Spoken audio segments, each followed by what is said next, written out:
자, 우리 먼저 아멘으로 하나님을 예배합시다. 할렐루야. 오늘도 데일리 처치를 통해 같은 말씀을 나누는 모든 예배자분들 예수님의 이름으로 환영하고 축복해 드립니다.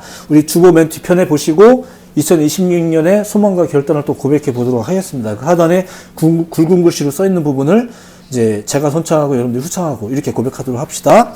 한 걸음씩 범사에, 한 번만 더, 한 걸음씩 범사에. 예, 금년 한 해는 이 고백을 선포하면서 예배자의 다짐을 잘 가져보시기를 또 예수님의 이름으로 축복해 드립니다.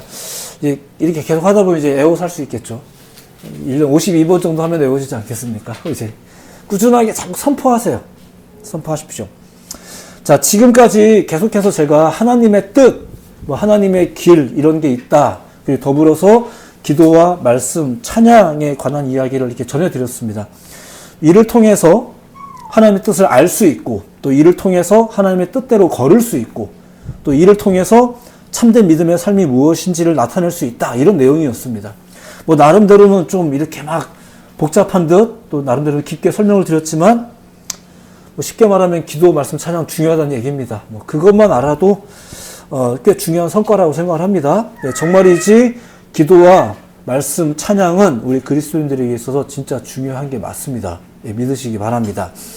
자, 그렇다면 오늘은 조금만 또 깊게 이 기도와 말씀과 찬양은 어떤 면에서 중요하다는 얘기일까?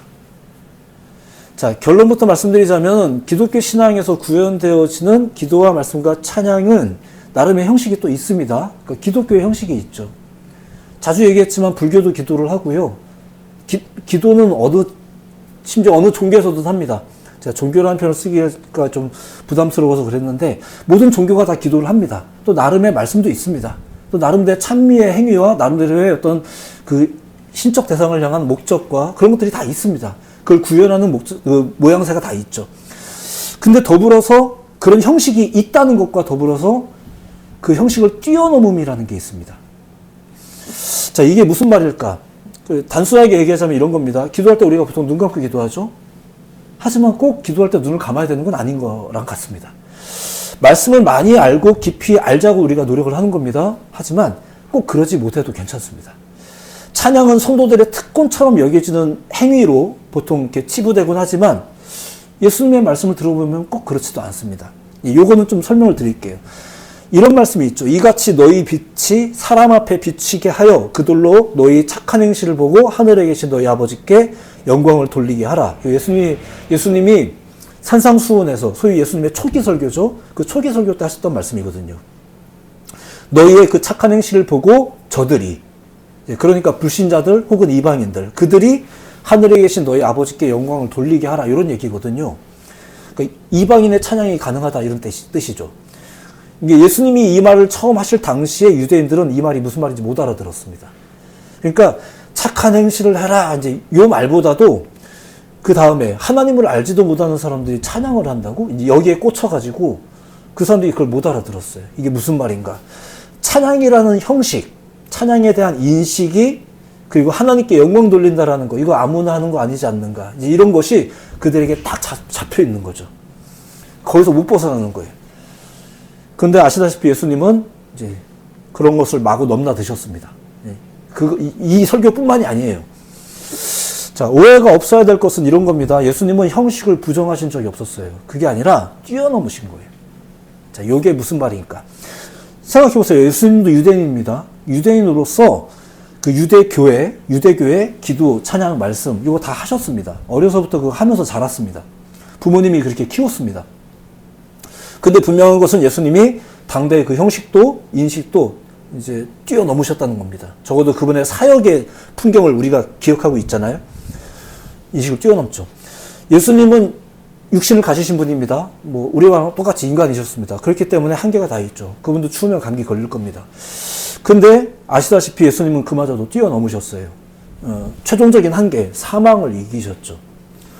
자, 물론 그거는 예수님이 스스로 그렇게 했다 이런 맥락보다도 하나님이 그렇게 예수님을 부활의 첫 열매가 되게 하신 거죠. 왜냐하면은 우리의 주가 되게 하시려고. 자, 우리에게 전해진 복음, 이 내용도 그렇습니다. 이 내용도 잘 보면은 이런 기질들이 허다합니다. 우리에게 자주 이렇게 말하죠. 우리가 가진 성경과 복음이 자꾸 이렇게 말합니다. 눈에 보이는 게 다가 아니다. 끝이 아니다. 영원히 있다. 그러다 보니까 이제 우리의 상식선에서는 이렇게 말을 하는 게 있습니다. 남들 다 그러던데요. 이렇게 말할 때 성경은, 복음은 우리에게 이렇게 말하는 거예요. 꼭 그렇진 않아. 이렇게 말하는 거예요. 이런 신앙이 우리 가운데 있단 말이에요. 이게 우리 그리스도인들에게 있어서 나타나는 신앙의 기질이 되기도 합니다. 형식도 있지만 형식을 뛰어넘음이라는 게 있어요. 그리고 이게 전부 다 하나님에게서부터 비롯된 겁니다.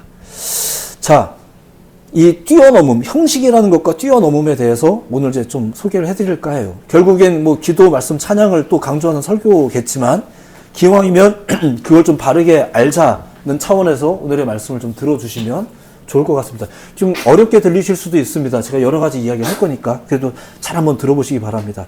자, 먼저 형식 이야기부터 하겠습니다. 형식 이야기. 자, 우리가 보통 생각하는 기도, 말씀, 찬양이 뭔가? 그 하나님을 믿는 사람들끼리만 둘러 앉아서 하는 어떤 행위인가? 그래서 믿음 없는 사람들이 가끔 이제 그 교회라는 곳에 가면은 도저히 이해하기 어려운 저들만의 문화인가? 뭐 이런 거 있잖아요. 그러면 또 이런 거. 오래도록 기독교의 일원이 되어서 지내다 보면 자연스럽게 익숙해지고 저절로 잘 하게 되는 게 또 그건가? 그러니까 신앙생활이 오래되면 저절로 기도도 잘하고 저절로 성경도 많이 알게 되고 저절로 찬양도 잘하게 되는 것인가? 어느 정도는 그게 사실입니다. 왜냐하면 형식이니까. 형식이 있으니까. 우리의 신앙이 형식인 부분이 있기 때문에 오래 하면, 열심히 하면, 또 대부분 노력하면 대부분 잘 합니다. 자주 보면 눈에 익숙해지고 자주 행하면 몸에도 익숙해집니다. 그게 형식이 주는 효과예요. 그러니까 형식도 중요한 걸 맞습니다. 그러니까 형식적이다라는 말에 막 너무 우리가 거부감을 가질 필요는 없어요. 형식도 중요한 게 맞아요. 다만 그렇다면 이 형식을 또 뛰어넘는 부분이 있겠죠? 자, 이제 이 형식에 대해서 조금만 더 봅시다. 그럼 그 형식이라는 것은 어디서부터 시작됐을까? 뭐 신학적인 내용은 아니지만 우리 기독교 신앙의 그 형식이라는 것은 아브라함부터가 시작입니다. 성경에 보면 아브라함이라는 인물이 있어요. 뭐 차근차근 또 나오면 또 이야기하겠지만 아브라함에서부터 시작이 됐는데 아시다시피 그 아브라함의 신앙은 역사의 어느 지점에선가 이렇게 갈라져요. 그러니까 똑같은 아브라함 신앙인데도 불구하고 어느 지점에선가 사실은 형식 때문에, 주장 때문에, 어떤 강조점 때문에 갈라지거든요. 그게 여러분들이 알고 있는 세 개의 큰 종파예요. 유대교, 기독교, 이슬람교. 그래서 종교학자들은 이 세 가지를 다 묶어서 아브라함 계통의 종교라고 부르는 거예요. 자, 어쨌든 그렇게 자리매김을 하죠. 그 본질이 자리매김을 한 건 아니에요. 사실은 잠깐 지나가듯이 얘기했지만 형식에 있어서 이제 완전히 다른 무언가가 규정되면서 자리매김을 해버린 거예요. 그게 종교가 된 거죠. 그런데 이 종교들은 모두 기도와 말씀과 찬양을 합니다. 그런데 이제 뭐만 달라요? 그 형식과 내용이 조금씩 달라져 있는 거죠. 자, 더 올라가 봅시다. 아브라함보다 더 위로. 이 새 종교의 출발이라고 하는 아브라함, 그가 어디서 나온 사람이에요? 혹시 기억나세요? 갈대아 우르에서 하나님이 불러내셨다. 이런 얘기 들어보셨어요? 예, 갈대아 우르에서 나왔습니다. 거기가 수메르 문명 지역입니다. 참고로 성경에 나오는 바벨탑 사건이 그 수메르 문명 지역에서 벌어진 사건이고 같은 시대입니다. 그런데 인류 최초의 문명이라고 불리는 그 수메르 문명에서도 오늘날의 그 기도와 말씀 찬양의 형태가 다 있었습니다. 그런 그 유사한 제의적 행위가 다 있었죠. 물론 그 대상이 하나님은 아니었습니다. 수메르 신화에 따르면, 수메르 신화라는 게 있어요. 예, 수메르 신화에 따르면 저들 문명에는 이제 아누, 엔킬, 엔키, 뭐 또 나우르상이라는 신이 있었대요. 그래서 그 신을 향해서 기도하고 그 신을 추앙하는 거죠. 왜 해야 되냐면은 당시에 그 신들은 변덕스럽고 두려운 존재였거든요. 그리고 그들 신화에 따르면 그렇습니다. 그러다 보니까 그 신들을 달래거나 혹은 그 신과 거래를 하기 위해서는 어떤 제의적 행위가 필요한 거예요. 그래서 그들이 기도하기 시작했어요. 제사를 하죠. 제물을 드리고 이런 걸 했었어요. 조금 다른 얘기지만 그 당시에 인간의 지위는 어땠나? 노예였었습니다. 노예. 인간 스스로도 본인들이 노예라고 생각했어요. 인간 스스로도. 그러다가 특별한 인간이 등장하면 그 인간이 신이 되기도 하고 왕이 되기도 하는 거예요. 예, 그런 게, 예. 그게 당시에 그 거대 문명 안에서 생겨난 인식들입니다. 거대 문명이 생겨나면 그런 인식이 생깁니다. 거기서 하나님이 아브라함을 꺼낸 거예요. 그때도 보면은 노아의 방주 사건 이후에 또 잊혀져가던 그 하나님이라는 신이 그렇게 오만해져가는 인간 문명에서 아브라함을 이렇게 건져내서 불러내서 저를 통해서 다시 한번 올바른 신인식, 올바른 인간 인식을 이제 확립해 나가기 시작한 거예요. 그게 우리 신앙의 첫 출발이었었어요. 그래서 거기서 나온 아브라함이 뭐 했냐? 기도했어요. 그 사람들이 기도했어요. 예, 그가 살던 우르 지역에서도 그 지역에서도 신에게 기도한다라는 개념이 분명히 있었거든요. 물론 그 대상이 하나님은 아니었지만. 그리고 더불어서 이제부터는 기도의 형식과 내용 면에 있어서도 달라지게 됩니다. 기도하는 대상도 달라졌지만 형식과 내용도 달라져요. 왜 달라지냐? 단순한 겁니다. 그 대도시에서 떠났으니까. 이제부터는 그리고 하나님이 그렇게 달라지게 만든 거예요. 형식까지도. 어떻게 달라졌나? 사실 하나님이 그 형식을 제시한 건 없었습니다. 하지만 적어도 아브라함은 더 이상 그 갈대아 우르에서 행하던 식의 예배를 할 수는 없었어요. 왜냐면은 없잖아요. 건물도 없고 제단도 없고. 그러니까 제가 찾아보니까 아브라함 이전에 노아의 방주 사건 이전에도 예배가 있었나 그렇게 찾아보니까 이런 건 있었더라고요. 가인과 아벨 때 가진 것의 소산으로 하나님께 예배를 했죠. 아브라함이 이제 가진 것으로 예배하는 시절을 맞이하게 됩니다. 아담의 손자였던 에노스 때 비로소 여호와의 이름이 처음 불렸다고 합니다. 예, 그래서 아브라함도 여호와의 이름을 부르기 시작합니다. 홍수 이후 노아가 방주에서 나와서 제일 먼저 한 게 제단을 쌓은 겁니다. 아브라함도 이제 더 이상 거대 신전이 아닌 이제는 주변에서 어디서든 구할 수 있는 돌을 쌓아서 예배하기 시작합니다. 그러니까 앞으로도 계속 이렇게 해야 된다. 이것이 또 하나의 형식으로 굳어져야 된다. 이 얘기를 하려는 건 아니에요. 하지만 분명한 건 이미 있던 형식들을 다 무너뜨린 건 맞아요. 물론 하나님이라는 신이, 하나님이라는 존재가 그들의 그 그릇대, 노아의 방주 사건 이후에 흩어지라고 했는데 흩어지지 않고 여전히 메소포타미아 지역과 그 지역에 머무르면서 그들이 만들어 놓은 그 거대 문명. 사람들은 가끔 그걸 가지고 이제 외계인이 했다고 하는데 그 거대해진 문명들을 다시 한번 하나님께서 거기서 끌어내서 누군가에게 믿음은 이런 거야, 신앙이라는 건 이런 거야, 원래 이랬어야만 해야 하는 예배를 가르치기 시작한 것. 그게 첫 번째 출발이었었어요. 그게 이제 가다가 또 세계로 갈라진 거예요. 좀만 더 보겠습니다. 그렇게 하나님은 아브라함에게 그 대형화되고 변질된 문명을 버리게 하셨고 또 본래 하나님과 함께 하던 믿음을 회복하기 위해서 갱신된 예배를 만들어가기 시작한 거예요. 하나님이 이렇게 해라라고 알려준 건 없었어요. 근데 실제로 아브라함이 한 거를 보자면은 이렇게 말할 수 있겠죠. 기왕이면 간소하게, 기왕이면 생활 밀착적으로, 그 신전에 가서 이렇게 하는 게 아니라 생활 밀착적으로 어디서든 돌 쌓아놓고 이것도 물 흘러가면 또 다 없어지거든요. 하지만 그렇게 하고, 자, 그렇게 아브라함은 차근차근 배워 나갑니다. 하나님이 그를 믿음의 조상이 되게 하시려고 이제 하신 거니까. 하나님이라는 신은 이제 두려움의 대상이 아니라 사랑이 많은 존재라는 것도 배우고, 이전에 자기가 살던 곳에서는 수메르의 법률이라는 게 신과 거래하는 수단이었다면 이제 하나님의 명령이라는 것은 그런 것이 아니라는 것도 알게 되고, 그리고 인간은 사실 그들 문명의 노예가 아니라 하나님의 사랑을 받는 존재라는 것도 배우기 시작합니다. 오늘날도 그렇죠. 모든 것이 거대화될수록 인간들은 자청해서 노예가 되고, 어쩌면 지금 그런 시대가 아닌가. 돈의 노예가 되고 물질의 노예가 되고, 사람 다 평등하다라는 이념은 우리 가운데 존재하고 있지만 왠지 사람 위에 사람이 있어 보이고, 이제 이런 시대가 우리가 지금 살고 있는 지금의 시대이기도 합니다. 이런 거대 문명 속에서 우리가 하나님이 어떤 분인지를 잘 배워야 될 텐데, 그 신앙이 오늘날까지도 우리 신앙의 근간이 된 겁니다. 가끔 시대적인 순서를 들어서 이제 이 기독교가 그 과거의 그 고대 문명에서부터 파생된 종교다 이렇게 설명하는 분들도 있는데, 기왕 보실 거면 좀 더 소급해 올라가 보셨으면 좋겠어요. 이제 그게 성경에 기록된 시원사라고 하는 뭐 이런 내용들인데, 아무튼 그런 게 있습니다. 자, 어쨌든 이렇게 보면 사실상 에덴에서 나온 이후, 인류가 에덴에서 나온 이후 인류의 기원에서부터 기도와 말씀, 찬양은, 그런 제의적 행위는 형식이죠. 계속 있어 왔었습니다. 다만 그게 한 번도 그 확정되거나 그것이 고수된 적은 없었죠. 적어도 아브라함 때까지는 그랬습니다.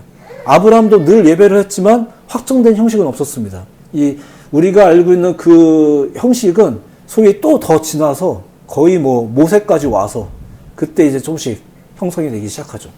자, 근데 시대가 흐르면서 거대한 도시와는 다른 거대한 인식, 거대한 고집, 거기서 파생한 거대한 형식들이 이제 우후죽순 생겨난 거예요. 그게 종교예요. 기독교도 이제 그렇게 분류가 됐습니다. 종교 중에 하나라고. 근데 기독교도 나름 자신의 형식을 가지고 있으니까. 근데 정말로 기독교가 그 자기들의 형식을 지키는 종교라면 그게 한 사람을 거대 문명에서 꺼낸 하나님의 뜻이었을까요? 그래서 나름대로 기독교인들 중에서 또 많이 배우신 분들은 우리 기독교는 종교가 아닙니다 이렇게 말하지만 우리가 그게 무슨 말인지 잘 모르잖아요. 이런 거랑 비슷해요. 그게 하나님의 뜻일까요? 우리가 기독교라는 종교를 고수하는 게, 우리의 형식을 고수하는 게 과연 하나님의 뜻이었을까? 좀 생각해 볼 필요가 있습니다. 자, 어쨌거나 보세요. 형식은 존재하죠. 심지어 필요합니다. 근데 하나님의 뜻이 무엇인지를 더욱 명확하게 드러난 것은 이제 예수가 등장해서입니다. 자, 예수가 등장했습니다. 예수님은 아시다시피 도무지 그 형식이라는 것을 언뜻 보면 무시하기 일쑤였습니다. 거의 무법자처럼 행동하기까지 하셨어요. 근데 계속 말씀드렸지만 예수님이 기도와 말씀과 찬양 자체를 거부했던가? 아닙니다. 열심히 하셨습니다. 혹은 예수님이 그러면은 다른 대안을 제시하는 분이었던가? 이거 없습니다. 그분이 새로운 종교를 창설했나요? 그거 아닙니다. 근데 분명한 것은 이거예요. 유대교 내에서 예수님은 그 유대교법을 지키면서도 유대교에서 무법자처럼 행동을 하셨는데, 근데 놀라운 것은 그 예수님으로 인해서 기도와 찬양과 말씀에 더 깊은 단계가 열렸다는 거예요. 그 사람들은 그때 당시 기도도 예배도 어디서 해야 돼요? 이 산에서 아니면 저 산에서 해야 되잖아요. 근데 그것도 예수님으로 인해서 뭔가 새로운 길이 열려버렸어요. 기도만 많이 하면 되는 줄 알았는데 그게 좀 뭔가 또 아닌 평가가 자꾸 성경에 나와요. 이건 도대체 뭘까? 기도와 찬양과 말씀이 그저 우리 삶의 유익을 꾀하는 수단이거나, 사실 그 오늘날도 그렇게 생각하는 분들이 여전히 있죠. 신을 달래거나 설득하기 위한 수단, 그렇게 생각하는 분들이 지금도 있죠. 근데 이제 그런 것보다도 좀 더 생활 밀착적인, 그렇게 기도와 찬양과 말씀을 제2에 국한하지 않는 믿는 자들의 삶이 되게 하신 게 그게 예수님이었었어요. 예수님은 제2로서 이걸 강조하고 이걸 고수하기 위해서 우리의 종파를 만들어내고 이렇게 이거 한 번도 하신 적이 없거든요.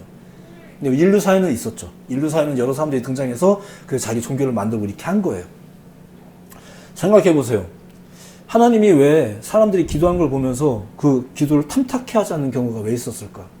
왜 하라는 대로 재물을 막 태워서 제사를 하는데, 예배를 하는데 그 향기를 역겹다고 하셨을까? 왜 비파와 수금을 들어 찬양하는데 시끄럽다고 하셨을까? 매번 그런 건 아니신데 그런 경우가 있었다니까요. 그런데 또 한편 이런 것도 있죠. 왜 고개도 제대로 들지 못하고 자기 무릎에 머리를 박고 기도하는 사람의 모습을 보면서 저 사람이 바리새인보다 의롭다. 왜 이런 말씀을 하시는 걸까? 왜 겨우 둘의 돈을 드리는 과부를 보면서 저 여자는 부자들보다 더 많이 넣었다. 왜 이런 말씀을 하시는 걸까? 도대체 기준이 뭘까? 자, 그러면 이런 사례를 또 기준으로 삼아 이걸 또 객관화할 수는 있나요? 하나님이 이렇게 말씀하셨으니까 하나님은 이런 분이다라고 해서 우리가 또 새로운 종파를 만드는 게 하나님의 뜻일까요? 새로운 교단을 만드는 게 하나님의 뜻일까? 좀 복잡하죠? 근데 이제 오늘의 말씀을 보면 형식이라는 게 있고 형식이 또 뛰어넘는다는 것이 무엇인지에 대해서 이제 오늘 본문의 말씀을 통해서 또 이제 잠깐만 이제 소개해 드리고 오늘 말씀을 좀 마무리할까 해요. 자, 조금 배경 이야기가 많았지만, 자, 오늘 본문의 내용이 뭐냐면은 바울의 비유입니다. 바울의 이야기입니다. 그 유명한 질그릇과 보배의 비유예요. 들어보셨을 거라 생각합니다. 질그릇과 보배. 질그릇 안에 보배가 담겨져 있다, 이런 내용이거든요. 4장 7절인데 한번 들어만 보세요. 우리가 이 보배를 질그릇에 가졌으니 이는 심히 큰 능력은 하나님께 있고 우리에게 있지 아니함을 알게 하려 함이라. 자, 질그릇이 중요한 게 아니다. 그 안에 담겨진 보배가 중요하다, 이런 말로 들리죠. 그리고 많은 분들이 그렇게 생각하세요. 질그릇이 중요한 게 아니라 그 안에 보배가 중요하다. 여러분들 보배가 중요한 걸 믿으시기 바랍니다. 맞아요. 질그릇이 뭐가 중요하겠습니까? 그 안에 담겨진 보배가 중요하지. 형식이라는 것이 그 질그릇과 같습니다. 그렇죠? 자, 형식이 뭐가 중요하겠습니까? 시대가 변하면 바뀌기도 하는 거죠. 소위 중심이 중요한 거 아니겠습니까? 그 형식을 지키려고 애쓸 필요는 사실 없습니다. 자, 저는 그 여러 가난한 지역, 공산권의 몇몇 나라에서 선교했던 적이 있습니다. 쉽게 말하자면 거기서는 한국처럼 예배 못합니다. 제2형식을 못합니다. 이런 상황에서 세례를 주는데 무슨 뭐 머릿속에 머리에 물 3번 찍고 하는 이런 거 못합니다. 제가 북한 사람을 이렇게 백두산에서 이렇게 좁은 시냇물을 중심으로 저쪽에 북한 분을 세례를 줄 때 저 이렇게 장풍으로 세례 줬습니다. 이렇게 멀리서 손 뻗어서 세례하고 이렇게 기도해 줬습니다. 그리고 간단한 먹을거리와 이렇게 MP3 이렇게 던져주고 이렇게 했습니다. 또 그분 저한테 목이버섯 던져주고 이렇게 했었습니다. 형식이 중요하지만 그렇게 중요하지 않은 경우가 또 많거든요. 생각해 보세요. 정말 중요한 건 영혼 구원 아닙니까? 소위 질그릇보다 보배가 중요한 거죠. 자, 그러면 바울이 말하려던 것이 그게 다일까? 자, 다시 7절 보세요. 7절 다시 한번 눈으로 보세요. 우리가 이 보배를 질그릇에 가졌으니 심히 큰 능력은 하나님께 있고 우리에게 있지 아니함을 알게 하려 함이라. 잘 보시면 소위 우리가 질그릇인 겁니다. 우리가 질그릇인 거고, 그러니까 우리 마음 중심에 뭐가 있어야 된다 이런 말인 거예요. 실제로 그런 말 처음 들리기도 하고. 근데 이어지는 8절부터의 말씀을 한번 잘 보세요. 이제부터 중요합니다. 우리가 사실 이거 4장 7절은 워낙 유명해서 많이 봤잖아요. 근데 이제 8절부터 내용 잘 보세요. 우리가 사방으로 우겨쌈을 당하여도 쌓이지 아니하며 답답한 일을 당하여도 낙심하지 아니하며, 지금 우리가 질그릇이거든요. 질그릇 같은 우리지만 우리 안에 큰 능력이 되시는 하나님 때문에, 그 보배 때문에 우리가 우겨쌈을 당하여도 쌓이지 아니하고 답답한 일을 당하여도 낙심하지 않는다는 얘기를 하고 있는 겁니다. 지금 9절도 마찬가지예요. 박해를 받아도 버림받지 아니하며 거꾸로 뜨림을 당하여도 망하지 아니하고, 그러니까 질그릇인 우리가 이런 대접을 받고 이렇게 된다는 겁니다. 그리고 10절에 정확하게 못을 박는 거예요. 잘 보세요. 우리가 항상 예수의 죽음을 몸에 짊어짐은 예수의 생명이 또한 우리 몸에 나타나게 하려 함이라. 잘 보세요. 질그릇 쓸데없으니까 버리자는 얘기예요? 보배만 중요하니까 보배만 꺼내 들자는 얘기예요? 아니에요. 질그릇이 그 보배 때문에 변한다는 얘기예요. 질그릇이 그 보배 때문에 같이 들림받는다는 얘기예요. 그냥 사람들이 이 보배만 중요하니까 보배하고 이게 던져버리는 게 아니라 이 보배가 담겨진 질그릇을 같이 이렇게 존귀하게 받아들인다는 얘기예요. 질그릇이 아마 체질이 쉽게 변하진 않을 거예요. 질그릇이잖아요. 깨지기 쉽잖아요. 하지만 그 보배 때문에 존귀하게 다루어지고, 더 나아가 심지어 그 변할 수 없는 체질까지도 변한다는 얘기를 지금 하는 거예요. 누구 때문에? 예수 때문에. 사도 바울은 예수님한테 꽂힌 사람이잖아요. 그래서 오로지 모든 답은 예수다라고 말하는 게 사도 바울이잖아요. 지금 바울이 이 말을 할 당시가 어떤 상황이었냐면 성도들이 고난당할 때였었어요. 그리고 자기도 지금 감옥에 있잖아요. 이런 고난 중에 기도하기를, 말씀하기를, 찬양하기를 지금 권하고 있는 겁니다. 그냥 어려운 중에도 기도해라, 찬양해라, 말씀 봐라 이 얘기예요. 쉬운 얘기죠. 굉장히 쉬운 얘기예요. 근데 그게 다인가? 그게 아니라 어떤 기도, 어떤 말씀 묵상, 어떤 찬양하기를 이 사람은 지금 설명하고 있는 거예요. 우리의 기도가, 우리의 말씀과 우리의 찬양이 어떻게 달라질 수 있는가? 그걸 달라지게 한 분이 누군가? 그게 예수다 얘기하는 거예요. 예수를 바라보자. 그가 전한 복음의 핵심은 무엇인가? 이런 것들을 이제 전하고 있는 게 사도 바울 아니겠습니까? 그러면 그분이 등장해서 우리가 먹고 사는 거 다 해결해 준다? 그냥 그걸 해결해 준다? 그게 아니라, 그게 아니어도 우리가 할 기도, 그게 아니어도 할 우리의 말씀, 우리는 뭔가 계속 듣잖아요. 누군가를 숭배하잖아요. 어디 큰 데 가서 거기서 굽신거리잖아요. 이런 우리를 향해서 우리의 기도와 우리의 찬양과 우리의 말씀을 예수께서 진정성 있게, 그리고 새롭게 달라지게 한다는 얘기예요. 그러니까 돌로 쏴도 상관없는 거고, 손 뻗어서 세례를 베풀어도 상관없는 거고, 물론 만나서 안아줄 수 있으면 제일 좋겠죠. 떨어져서 예배해도 괜찮아요. 하지만 기왕이면 오시는 게 중요한 게 그런 것 때문이고, 이렇게 얘기하는 거예요. 우리는 그저 기독교라는 종교, 형식으로서 규정된 종교를 고수하는 사람들이 아닌 거예요. 그리고 아니셔야 돼요. 예수님을 믿음으로 인해서 올바른 기도와 말씀과 찬양의 삶을 살아내면서 하나님과 함께하는 그런 사람됨을 다시 한번 회복해 나가는 거죠. 그게 하나님의 뜻이고 하나님이 원하시는 거예요. 제가 기도, 말씀, 찬양은 참 중요합니다라고 설교했는데, 제가 지금 종교적, 제의적 형식을 여러분들에게 지금 강요하고 있는 건가? 사는 것도 바쁜데, 기도하기 좋은 여건도 아니신데, 어떻게든 틈내서 기도하라고 지금 이 얘기를 하는 건가? 방법은 얼마든지 개발될 수 있는 거 아니겠습니까? 저는 군대에 있을 때 화장실에서 기도했습니다. 화장실에서 성경 일독했습니다. 왜냐면 바깥에서 하면 이등병이 책 읽으면 때리니까. 그래서 저는 화장실에서 읽으면서 성경 일독을 했어요. 그러면 다 화장실 가셔야죠. 그래서 그게 은혜가 되고 그게 방법이라면 다 화장실 가셔야죠. 다 군대 가셔야죠. 근데 그건 아니잖아요. 다 아시다시피. 형식의 문제는 아닌 것 같아요. 진짜 기도, 진정한 말씀 묵상, 진정한 찬양의 삶이라는 게 있는 거죠. 하나님께서는 원래 그래서 처음부터도 형식을 하나님께서 강요한 적이 없었어요. 꼭 이런 식으로 해야 된다고 말한 적이 없었어요. 이후에는 그것이 필요한 시점이 있었겠죠. 그러니까 이제 그런 것들이 형성되어진 거겠죠. 그러다가 또 자기 주장이 너무 강해지다 보니까 심지어 그게 종파로까지 갈라지고 종교로까지도 형성된 거죠. 여전히도 기독교인들 중에서도 형식이 중요하고 또 그 인식에서 벗어나지 못하는 분들이 많아 보이긴 합니다. 하지만 이제 이런 좀 불편하고 어려울 수도 있는 내용들이지만 이런 걸 통해서 우리가 다시 한번 계속 의심하고 나는 어떤 기도를 하는지, 나는 어떻게 말씀을 대하는지, 나는 어떤 신앙을 하고 있는지를 계속 의심하고 계속 점검하는 거죠. 점검하면서 겸비할 필요가 있는 거예요. 그걸 가까이 해야 그걸 넘어서는 신앙이 되는 겁니다. 그래서 기도를 잘 못하더라도 기도를 많이 해보시는 게 중요한 거고, 그래서 그걸 통해서 기도의 형식도 배우고 더 나아가 그 형식을 뛰어넘는 기도도 할 수 있고 이렇게 되는 것입니다. 가까이 하세요. 그래서 기도하고 말씀을 보는 겁니다. 그래서 매주 교회 가는 겁니다. 계속 기도하시고 말씀 보세요. 그걸 넘어서는 신앙을 그러면 이해할 수 있습니다. 말씀을 정리합니다. 조금 복잡한 이야기를 서론으로 했지만 우리는 질그릇 같은 존재입니다. 때가 되면 썩어지는 육체를 가졌고 또 우리 나름의 확고함을 가지고 있지만 그 신념이라는 것도 사실 가볍게 짝이 없습니다. 또 뭐하면 또 금방금방 넘어집니다.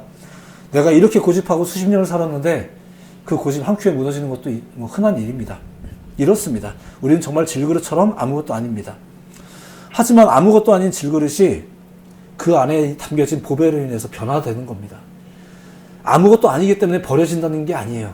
버려지는 게 아니에요. 그게 보배로 인해 변하게 되는 겁니다. 그 가치가 변하고 심지어 체질도 변합니다. 예수님이 오셨다는 것은 우리가 바로 그 은혜에 노출되었다는 뜻입니다. 우리는 그것을 믿는 게 우리의 믿음이라는 것입니다. 한편 이걸 이미 믿는 우리들은 이제 점검해 나가는 거죠. 우리의 기도는 어떤지, 우리의 말씀 들음은 어떤지, 우리의 예배함은 어떤지, 우리의 찬양하는 삶은 어떤 건지, 혹시 우리가 자꾸 어디에 치우치고 있는 건 아닌지, 변질되고 있는 것은 아닌지, 이걸 계속 말씀을 통해서 점검하는 거예요. 형식이 중요하죠. 하지만 그 형식을 뛰어넘는 믿음을 가져야 되지 않겠나. 누구로 인해서? 그게 예수로 인해서. 그래서 예수가 중요한 겁니다. 자, 생각해 보세요. 하나님의 뜻이라는 거. 우리가 지금 하나님의 뜻이라는 것 때문에 얘기가 여기까지 오고 있는 거잖아요. 하나님의 뜻이라는 게 처음부터 그랬습니다. 생각해 보세요. 피조물이 자녀가 돼요. 이거 창세기 때부터 나온 겁니다. 정말 이거 놀라운 얘기입니다. 어떻게 피조물이 자녀가 될 수 있을까? 죄로 인해 죽을 육체가 영생을 얻는다? 거대한 문명을 만들어 놓고 스스로 노예가 되는 인간들. 자, 그 세상에서 자유를 주신다. 자, 처음부터 하나님의 뜻은 거기에 있었습니다. 그러니까 우리의 예배는, 우리의 신앙은 그 하나님의 뜻을 발견해 나가면서 기도하고 찬양하고 말씀을 듣는 거예요. 어떤 조건과 우리의 소원 때문에 기도하고 말씀 듣고 찬양하는 게 아니고, 우리의 예배는, 우리의 삶은 그러한 하나님을 믿고 예배하는 삶이어야 되지 않겠나 라는 것입니다. 어떤 제의가 규정되고 이 제의를 지켜야 조건이 충족되고 그래야 여러분이 원하는 것도 얻을 수 있고, 이런 게 아니고, 그런 종교가 아니고, 우리는 예수님을 주님으로 믿으셔야 될 줄로 믿습니다. 그리고 그 믿음을 가지고 예배하는 삶을 사는 거예요. 삶 속에서 아둥바둥 기도도 하고, 삶 속에서 아둥바둥 성경도 펼쳐보고, 교회에서 제시한 소품이 있으면 그런 소품을 이용도 해보고, 우리 성경책은 너무 두껍잖아요. 그러니까 좀 얇은 책들, 이런 소품들도 활용해서 말씀을 좀 읽고 그렇게 하는 거죠. 그리고 찬양하는 삶을 살고, 좋은 세상이잖아요. 유튜브로 그냥 계속 틀어놓으세요. 찬양도 틀어놓으시고 찬양도 들으시고 계속 영혼이 맑아집니다. 그렇게 우리가 예배자의 삶을 살아가는 것입니다. 새로운 한 주가 또 시작이 됩니다. 또 여러분들은 또 여느 때처럼 똑같은 월요일을 맞이하게 될 것이지만 또 오늘 선포되어진 이 말씀을 기억하셨으면 좋겠습니다. 오늘 꽤 많은 이야기가 있었지만 흥미로운 문명 이야기도 있었는데 제가 단언할 수는 없지만 더 많이 연구하고 또 얘기 나누기 좀 재밌는 소재들도 있는 것 같습니다. 하지만 우리가 다시 한번 우리 신앙을 그렇게 잘 점검해 보면서 하나님이 정말 원하시는 게 뭔가, 우리가 믿고 있는 이 기독교 신앙이라는 것은 뭔가, 그저 5만 가지 종교 중에 우리가 한 종교를 선택한 것인가. 네, 하나님의 놀라운 뜻이 있음을 믿으시기 바랍니다. 그 믿음을 가지고 또 새로운 한 주 또 기도하고 찬양하고 말씀 봅시다. 그렇게 우리가 예수님을 믿으면서 예배자로서의 삶을 잘 살아내는 여러분들 모두가 되기를 다시 한번 예수님의 이름으로 축복하고 권면해 드립니다. 기도하겠습니다.